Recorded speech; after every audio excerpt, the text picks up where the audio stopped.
Millions in Syria and Iraq are facing water shortages as the region's longest river, the Euphrates, dries up. The river has changed a lot over the years. It's drying up, and we're finding hidden secrets as it does. This year, we've made a big discovery that challenges what we thought and knew about this old place. The inexplicable events have left communities in fear and awe. From vanishing waters to unearthly sounds, our adventure begins with the unexplained and takes us deep into the heart of the unknown. So, buckle up and join us in exploring these remarkable and terrifying mysteries. The Euphrates River, lifeline of the Middle East. The Euphrates River is really big and important in the Middle East. It starts in Turkey, flows through Syria and Iraq, and ends in the Persian Gulf. It's incredibly long, about 2,680 miles, making it the longest river in Southwest Asia. Many people rely on the Euphrates for water, especially for farming.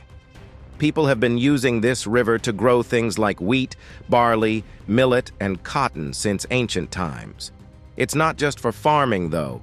The river has been a busy highway for trade and travel for thousands of years, connecting Mesopotamia and the Mediterranean. And there's more. The Euphrates River is also home to many types of fish, like carp, catfish, mullet, and eels. It's a hangout spot for various birds, reptiles, pelicans, herons, and turtles. The river is also important in the history and beliefs of the region. In the Bible, it's called the Great River and shows up in the book of Genesis. In Islamic tradition, it's known as the River of Paradise and has a special spiritual meaning. What are the causes behind the drying up? The Euphrates River has faced a serious problem in recent years. It's drying up. This is happening for several reasons, including increased demand for water for farming, poor water management, climate change, and river damming by countries like Turkey and Syria. This drying trend is causing a lot of trouble.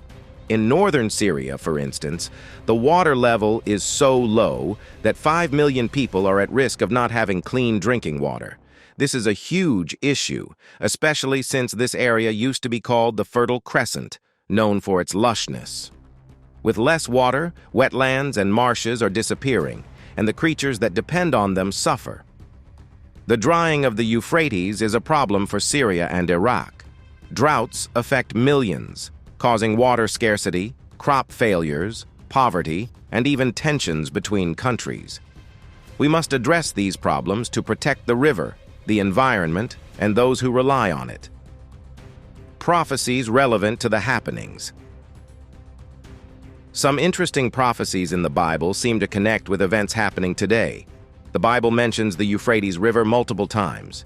In Genesis, God talked about the land near the Euphrates, and there's a promise to Abraham about his descendants living between the Euphrates and the river of Egypt. In other parts of the Bible, like in Jeremiah and Ezekiel, there are predictions about how the Euphrates will be affected. Some prophecies suggest that the Euphrates may dry up, and others talk about big events linked to this river. For example, Revelation talks about angels connected to the Euphrates and how they might play a role in future events. These prophecies show how the Euphrates River has been important in biblical stories, often associated with big changes or significant events. They reflect the river's historical and cultural significance. While we can't say how these prophecies relate to today's events, they remind us of the Euphrates' enduring importance. How to prepare for the rapture. Preparing for the rapture, as described in 1 Thessalonians 4:16-17, involves understanding its significance, accepting Jesus as Lord and Savior, John 3:16, living in holiness and obedience, 1 Peter 1:15-16, and maintaining genuine faith, Hebrews 11:6. Vigilance and readiness, per Matthew 24:44, are essential since the rapture's timing is unknown. Signs like conflict, moral decay, false teachings, and natural disasters are believed to precede it, but spiritual readiness remains paramount. These 5 steps ensure believers are prepared for Jesus' return, a moment of judgment and reward for those who've embraced him. What are the signs of rapture? The signs of the rapture are linked to the Euphrates River and recent events. The rivers drying is believed to fulfill a prophecy from Revelation 16:12, which talks about the river's decline and the arrival of kings from the east. Discovering caves in the same region, possibly once demon prisons, adds to these signs. Some think these caves might relate to the Bible's mention of 4 angels being released from the Euphrates. Strange sounds, like groans and growls, have been recorded from these areas, fueling fears of impending destruction. People believe these events are not coincidences, but rather fulfillment of biblical prophecies. Rivers are not just bodies of water. They are lifelines, weaving stories of our planet's past, present, and future. As we explored the Po and Euphrates rivers' mysteries, we were reminded of these waterways' vital role in our world. Rivers offer sustenance, transportation, and hold untold ecological treasures. Subscribe to our channel. Hit the like button if you found this insightful. Leave your thoughts in the comments and share this adventure with fellow explorers. Your support keeps us going.